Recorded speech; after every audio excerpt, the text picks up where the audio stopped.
in typical CIS fashion, the fact that there's a new form means that you can't use the old form.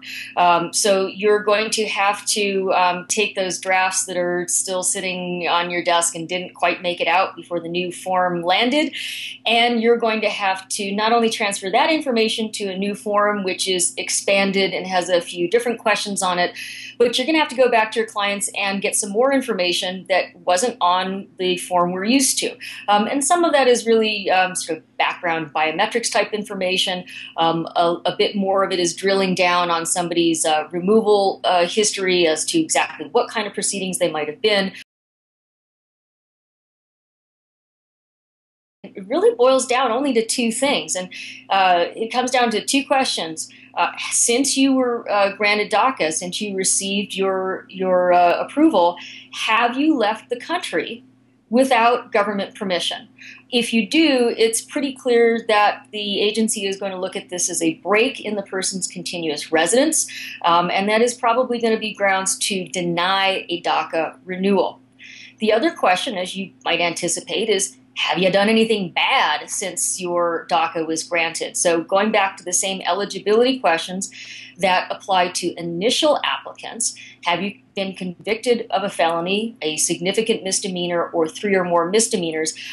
Or in certain cases, they're also looking at whether you've been placed in proceedings, assuming that there might be some reason behind that, and that is going to come up in DACA renewal review. One of the real breakthroughs we saw here was the question about what do you do with people who, when they initially applied for DACA, qualified only because they were still in school, maybe because they had finally gotten into a GED program or they were taking advantage of vocational training.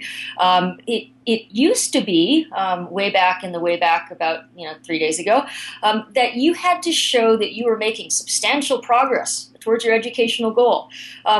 If you look at the FAQs now, for renewal purposes, that's gone, and that's really a fantastic interpretation by the agency, and it really is a real-world interpretation because, as we all know, many of our clients, although they would absolutely love to continue their education, really just financially or life-wise just couldn't do it.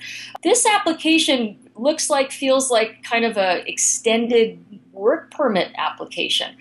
We all know there's a 90-day deadline for processing those, and they're not that difficult to adjudicate.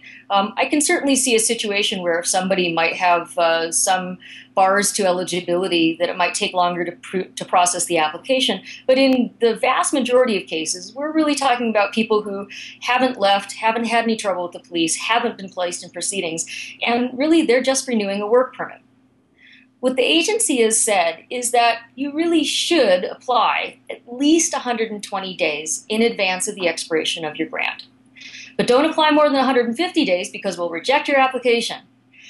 If you apply within that 150 to 120 day range, the FAQs say that CIS may grant interim work authorization and extend a person's deferred action status if there have been unexpected delays. And I think we can anticipate that in cases that are stuck in backlog or processing, that they will be some format of an interim E. It is worth noting that there is this sweet spot of about 30 days required for an application in order to be protected against the expiration of work permits and the accrual of unlawful presence.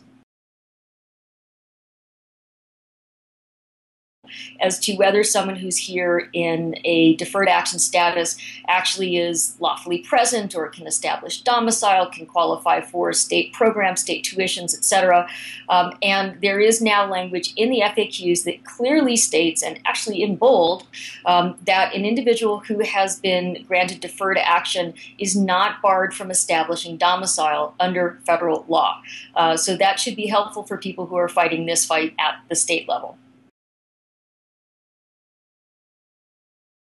I think this is a really great opportunity for AILA lawyers to talk to their clients who've been successful in being granted DACA, and also talk to people in the community who may be coming into their office now, finally going to a lawyer to get some good information about DACA renewals. To take that opportunity to make sure there's nothing stinky in the old application that you need to worry about, any issues of potential misrepresentation or fraud. but also looking at potential options going forward for any of these individuals. Are they adjustment eligible? Is that old I-130 finally ready to go? Can they take advantage of an entry on advance parole using matter of Arabelli and Yarabelli to adjust finally? Maybe they're eligible for UVs, but use that opportunity really to do a thorough screening on people's eligibility for relief. Now, AILA National is monitoring how this is being implemented. We are also trying to make sure we get the messaging out there to the community about the importance of renewing on time and checking in with a qualified immigration lawyer before they just sort of throw something out in the mail. We do have some new PSAs that are being worked on right now. We hope to have those out probably around the time of the annual conference. And as I said before, this is really just a great opportunity, I think, to help some of these people that have DACA or maybe are just considering DACA move forward to a better future and take advantage of this one program that we have while we're still waiting for something exciting or interesting to happen with Congress.